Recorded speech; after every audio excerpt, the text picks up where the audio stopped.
स्वागत है आपका हिंदी साहित्य में। हिंदी साहित्य की संपूर्ण तैयारी के अंतर्गत अभी हम पढ़ेंगे प्रगतिवाद, जिसका समय है 1936 से 1942 तक। तो अगर आप चैनल पर नए हैं तो सब्सक्राइब कर लीजिए तथा बगल में लगी हुई घंटी को प्रेस कर लीजिए मेरी आने वाली नई वीडियोज के नोटिफिकेशन पाने के लिए। अगर आपका कोई प्रश्न है तो कमेंट बॉक्स में कर सकते हैं, अपना सुझाव दे सकते हैं। तो आइए देखते हैं। प्रगतिशील लेखक संघ की स्थापना सन 1935 ईस्वी में E.M. फास्टर की अध्यक्षता में पेरिस में हुई थी। 1935 में हुई थी और कहाँ हुई थी दोस्तों? पेरिस में। भारत में प्रगतिशील लेखक की स्थापना सन 1936 में हुई थी। दैट मीन्स 1935 में पेरिस में होने के बाद भारत में 1936 में हुई थी, एक साल बाद। और यहाँ पे किसके द्वारा हुई थी दोस्तों? आइए देखते हैं।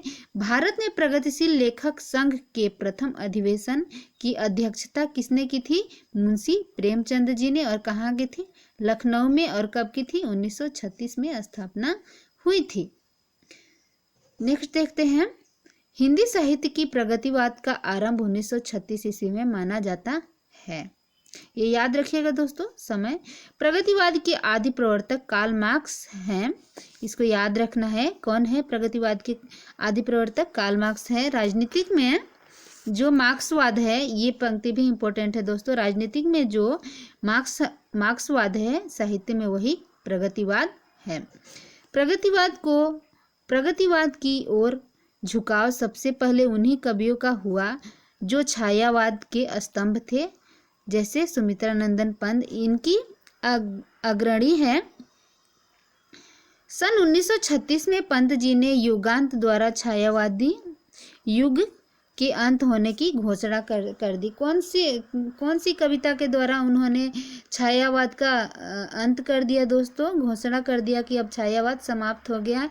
उसका नाम है युगांत। और समय कब है दोस्तों? 1936। क्योंकि हम जानते हैं कि 1936 ईस्वी में ही प्रगतिवाद की स्थापना हुई थी लखनऊ में। और अध्यक्ष कौन थे? प्रेमचंद थे। याद रखिएगा दोस्तों इन बातों को। युगवाणी में पंत जी ने प्रगतिवाद को युग की वाणी कहा। कहाँ पर सुमित्रानंदन पंत ने प्रगतिवाद को युग की वाणी कहा? तो कहाँ पे दोस्तों? युगवाणी जो उनकी कविता है उसमें कहा।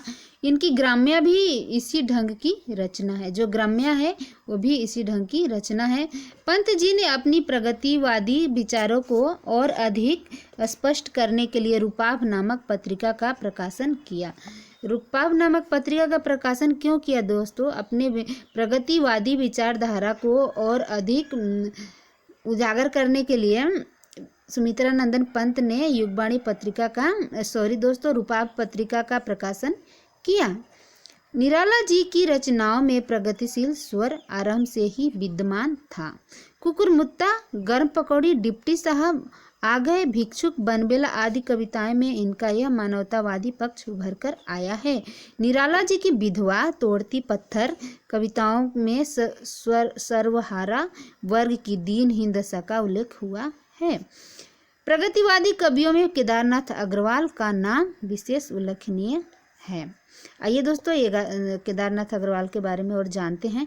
केदारनाथ अग्रवाल की रचनाएं रूसी, जर्मन, अंग्रेजी, चेक आदि भाषाओं में अनुदित होकर विश्व सम्मान की अधिकारिणी बनी। केदारनाथ अग्रवाल की जो रचनाएं हैं वो विदेशी भाषाओं में भी उनका अनुवाद किया जा चुका है दोस्तों, और वो विश्व में सम्मान की अधिकारिणी बनी हुई है।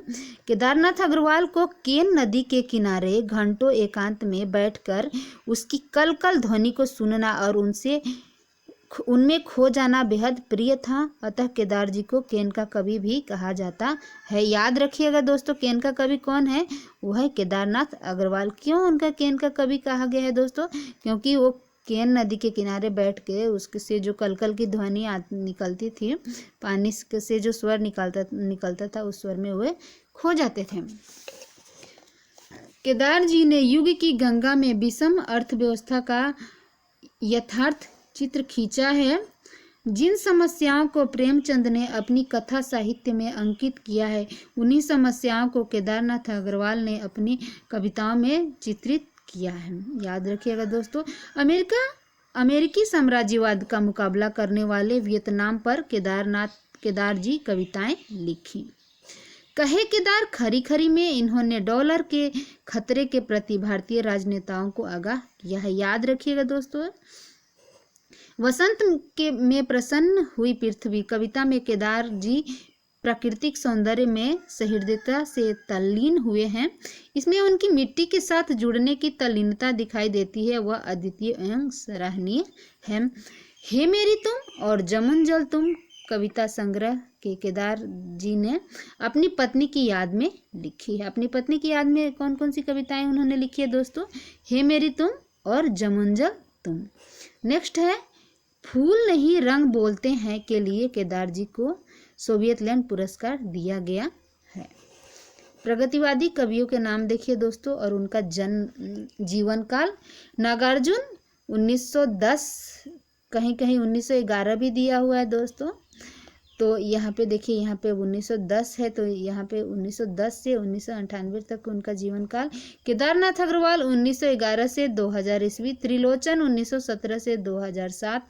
डॉक्टर रामविलास शर्मा 1912 से 2000। मुक्तिबोध 1917 से 1964। त्रिलोचन और मुक्तिबोध दोनों का समय जन्म काल है 1917 ईस्वी। याद रखिएगा दोस्तों। शिवमंगल सिंह सुमन 1915। रागे राघव 1923। प्रगतिवादी विचारधारा के कवि और लेखक नागार्जुन का वास्तविक नाम था वैद्यनाथ मिश्र। युगधारा नागार्जुन का प्रारंभिक काव्य संकलन है। भारत में ब्रिटेन की महारानी के आगमन पर स्वागत की धूमधाम देखकर नागार्जुन ने कहा था, आओ रानी हम ढोएंगे पालकी, यही हुई है राय जवाहर लाल की। नागार्जुन ने अधिकांश कविताओं में सर्वहारा वर्ग की कठिनाइयों और पीड़ाओं को शब्दबद्ध किया है। सिंदूर तिलकित भाल नागार्जुन की श्रेष्ठ प्रणय परक रचना है। याद रखिएगा दोस्तों। भस्मांकुर कविता में नागार्जुन ने काम को जिजीविषा के उत्स और सृष्टि के मूल के रूप में व्यक्त किया है। इस कविता में नागार्जुन ने शिव और पार्वती के संबंधों को सहज मानवीय सामाजिक दृष्टि दी है। कौन सी कविता में दोस्तों?